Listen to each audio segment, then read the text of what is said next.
Be further from that. He asks the help desk for any ticket to the west, but finds out the nearest one is 2 hours later. Still, he buys the ticket just for the sake of crossing the terminal. At the same airport, a famous influencer, Inez, is video chatting with a friend in New York when suddenly she chokes and falls unconscious. Inez is worried, especially since she cannot do anything to help her. Outside, people who are watching the TV see that the TV reporters and live show hosts have passed out in front of the camera. Not just that, but an entire street of people are lying unconscious on the ground. The viewers think it must be some kind of joke, except for Terenzio, who knows what is going on. He says it is time for him to act and rushes to the terminal. When a guard is distracted, Terenzio snatches his gun and asks everyone to get out of his way. He rushes to a flight that is about to take off to Moscow in a few minutes. Only some passengers have boarded the flight when he gets inside and holds everyone at gunpoint. The pilot is missing, and the co-pilot, Matthew, doesn't want to help the terrorist. As they fight for the gun, a bullet hits Matthew's palm and injures him. Outside, the passengers panic, and the flight attendant Gabrielle tries to keep them calm. Terenzio comes out of the cockpit, asking if there is a pilot on board. A woman named Sylvie gets up, although she is only a retired helicopter pilot. Under Terenzio's order, she and Matthew take off with all other passengers. The avionics are broken because of the bullet, and as a result, no one from the plane can contact anyone outside. When the plane is airborne, Sylvie and Matthew try their best to reason with Terenzio, but the man remains adamant. He says that he is an officer assigned to NATO and knows something that they don't. Upon being urged, he reveals that the rays of the sun have become deadly.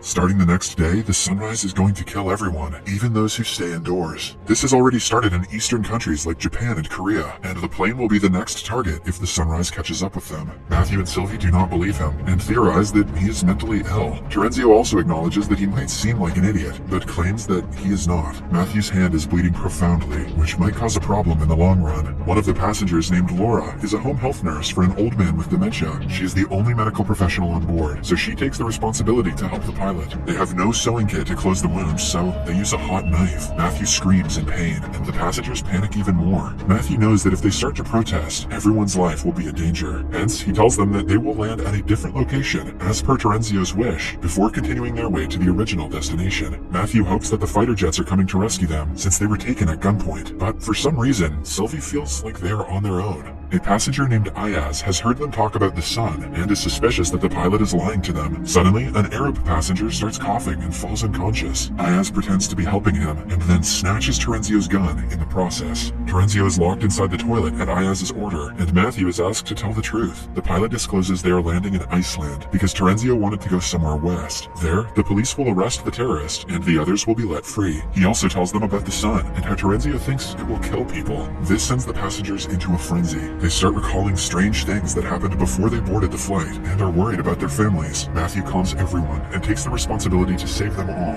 as the captain. A while later, he tries to land in an airport in Iceland, but gets no signal from traffic control. When they can see the ground close up, they notice several airplanes have crashed into each other, and people are running around. They finally register that Terenzio was telling the truth, but since the runway is blocked, they cannot land. The plane only has enough fuel to fly a bit west to Scotland, hence, the captain decides to do so and hope for the best. He brings Terenzio out of the toilet, so the man can tell everyone what is going on. He discloses that he found out about the sun by eavesdropping on his senior's conversation. He doesn't know why it is happening, or if it will stop anytime soon. All he knows is that if they want to survive, they will have to fly away from the sunrise. Meanwhile, the Arab man who passed out earlier is still on the floor. He has a hard time breathing and is about to go into cardiac arrest. With his last breaths, he says that he swallowed diamonds. The nurse Laura tries her best to pull the diamonds from his ass. I mean to save him, but her attempts go in vain. At the same time, they go through an emergency landing in Scotland, where Matthew stops the plane seconds away from hitting a wall. They go outside, and their phones start chiming with notifications from their loved ones. The internet is filled with news about deadly sunlight. Half of the world has died, and the other half is waiting for their death. The airport is empty, because everyone who had the chance to run away has fled, and the others are hiding in dark places, hoping that it will protect them. However, the news suggests that people are dying even inside bunkers. Suddenly, they are approached by 3 RAF servicemen asking for help. They only have 45 minutes before sunrise, so they decide to collect important supplies and fly west. One of the passengers is an aircraft engineer, Jacob. He wants to go back to his pregnant wife to save her, but for the overall safety of the passengers, he is asked to step back. After collecting supplies supplies and filling the airplane's tank. They take off one more time. One of the servicemen is a pilot and suggests they fly away from the equator to avoid the sun catching up to them faster. Their next stop is Canada, where they will fuel up the airplane again and fix the radio. A while later, the internet is fixed, and their phones all begin to chime. They receive the last messages from their loved ones, who have already died in Brussels. Then, a man finds an article saying that the cause of the disaster is the sun's polarity. Another passenger named Horst is a climate specialist and knows what a sun's polarity means. He explains that every 11 years, the sun's magnetic field reverses, but no one knows why. It has no significant effect on the world, so not much research has been done. However, over the past few decades, the intensity of the reversal was growing weaker. Because of this, Horst thinks the reversal has become much more powerful in the other direction. If what he is saying is true, the Earth is being blasted with gamma rays everywhere the sun falls, which is why people are dying instantly. They have no way to prove the theory because the scientists who published the article are also probably all dead. Right then, Ayaz finds out a news report saying that the RAF servicemen they picked up are actually terrorists from Afghanistan. They were arrested and were being brought back to their country at the airport. Outside, one of them gets into an argument and pushes the old man who has dementia. It causes his death and gains the terrorist the passenger's disapproval. Being a terrorist is cool, but pushing old people? Dude.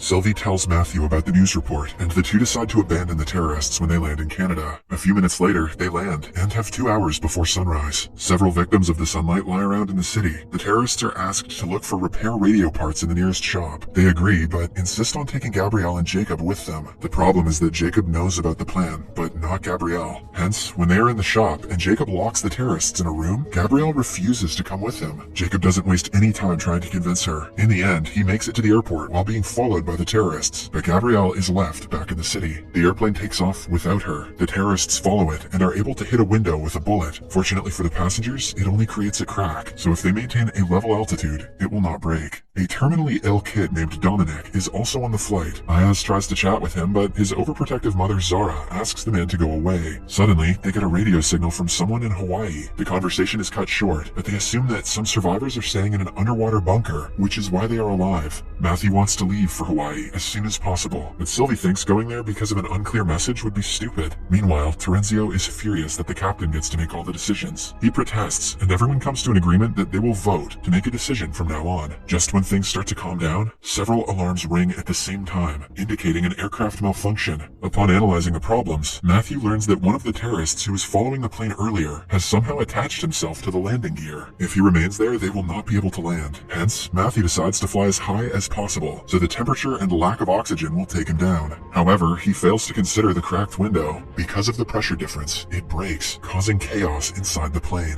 Things fly into the sky as the passengers brace themselves for impact. Matthew quickly brings the plane to a lower altitude, and Jacob uses a wooden board to close the window for some time. Everyone calms down, but Dominic has trouble breathing because his respiratory tube flew away. Ayaz thinks of a plan and uses the oxygen pipe to make a respiratory tube. Zara is thankful and ashamed that she was mean to Ayaz earlier. The captain tells everyone that Hawaii is no longer an option because they will never reach there on time at this altitude. The most feasible option would be to land in Attu, an Alaskan island. Moreover, the turbulence wasn't able to get rid of the hanging terrorist. This guy would be Superman if he wasn't, a terrorist. Ayaz, Jacob, and Terenzio go to the undercarriage and make a hole on the plane's floor to get a view of him. Terenzio uses his gun to point into the dark, but the criminal pulls it and almost kills him. Luckily, Ayaz comes to his rescue and shoots the terrorist dead. He becomes their hero for a few minutes before the passengers find out that he was the reason the Arab passenger died. They bury his body back in Canada, where a guy saw Ayaz cut his stomach open. Ayaz confesses he is a con artist who was smuggling diamonds from Brussels to Moscow. The diamonds were inside the Arab man's body with his consent, but he died because he didn't follow the panicking instructions. On hearing the confession, some passengers protest that Ayaz should be abandoned like the terrorists, but the overall vote falls in Ayaz's favor. As a result, he is handcuffed in the avionics bay. In the following scene, they land in Alaska and refill the tank again before taking off. Once airborne, the climatologist Horst discovers something strange. The fruits they picked up in Canada taste like they have no flavor. He thinks it is because the gamma rays are so intense that they are remodeling the atomic structure of the food. The most concerning part is that it decreases the nutritional value of the food. If this goes on, they will starve to death in a few weeks. The science in this movie is out of control bullshit. Matthew acknowledges the danger, but claims that their primary concern should be running away from the sun. He has started to lose control of himself in the past few hours. Sylvie asks him to take a rest, but he yells at her, which is unlike his normal self. The passengers decide to force him to rest and bring him outside the cockpit. Although annoyed, Matthew promises to sleep for the next few hours. A while later, they pick another signal on the radio and hear two parties talking, but the group only hears them say Stara 17. They soon figure out that the person talking on the phone is a cosmonaut in space. They are shocked that someone like that is alive, but this also means he is talking to the control room, which is on the Earth. With renewed hope for survival, they decide to go to NATO headquarters in Brussels, where it all began. At this rate, they will have 4 hours after they land in Brussels until the sun comes out. Hence, they might find some information about the secret bunker in the headquarters with Terenzio's help. Outside, Laura finds Matthew unconscious in the toilet. It turns out that the injury on his palm has been infected and caused blood poisoning. This is why he had been acting the way he did earlier. To solve the problem, they have to amputate the infected tissue. Laura says she can do the operation in Brussels if they manage to reach a hospital. However, without Matthew, Sylvie cannot land the plane on her own. The passengers beg her since she is the closest thing to a pilot they have, but she knows that she can only land a helicopter. Horst makes her understand that if she doesn't take initiative, everyone is going to die. Following that, Sylvie is made to watch a few videos on how to land a plane. However, when she has to actually do the work, she panics. An aggressive turbulence hits, and everyone braces themselves for the worst. In the end, they go through a shaky landing, but other than that, both the plane and the passengers are safe. Everyone claps for Sylvie and enjoys the moment of achievement amidst the disaster.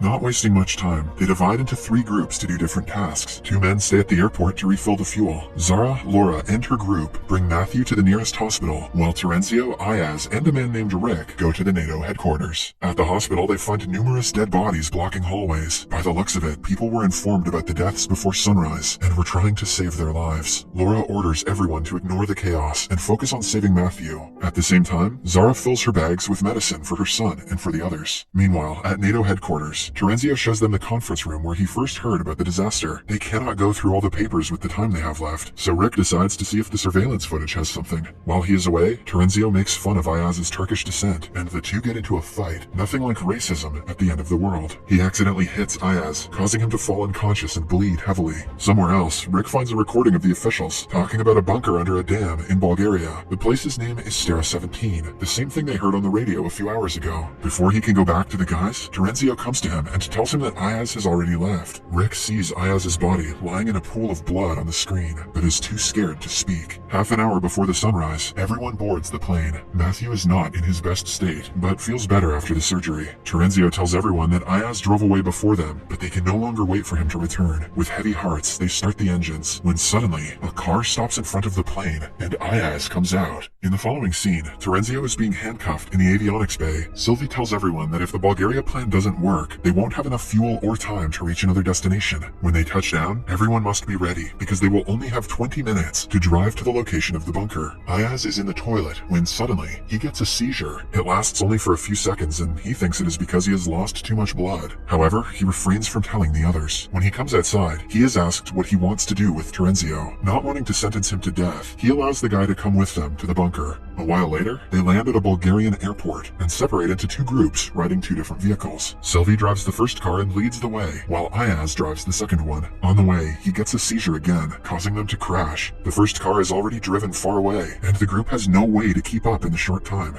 At an intersection, Sylvie takes the right turn and reaches a half-open gate. A passenger tries touching it and is sent flying because of the electricity. Moreover, it turns out that they have to continue pressing a button for the gate to stay open. To redeem himself, Terenzio offers to wait for the others, while Sylvie and the group go inside. Before leaving, Sylvie handcuffs him to the stand, so he won't betray them. It also confirms that he will only be free when the other group arrives. However, Ayaz and the group take a left turn at the intersection, and reach a similar gate from the other side of the dam. They use their clothes to climb up and beyond the entrance. In the end, they all reach the entrance to the bunker, even though they took different exits. The passengers are finally received by military men, who welcome them inside and affirm that they are safe here. Terenzio is left alone, asking God for forgiveness. As the sun rises, he stands facing it and asks it to do its best. In the end, he is also killed. To know what happens to the surviving passengers next, watch the second part in our new channel, Series Recapped. Thank you for watching.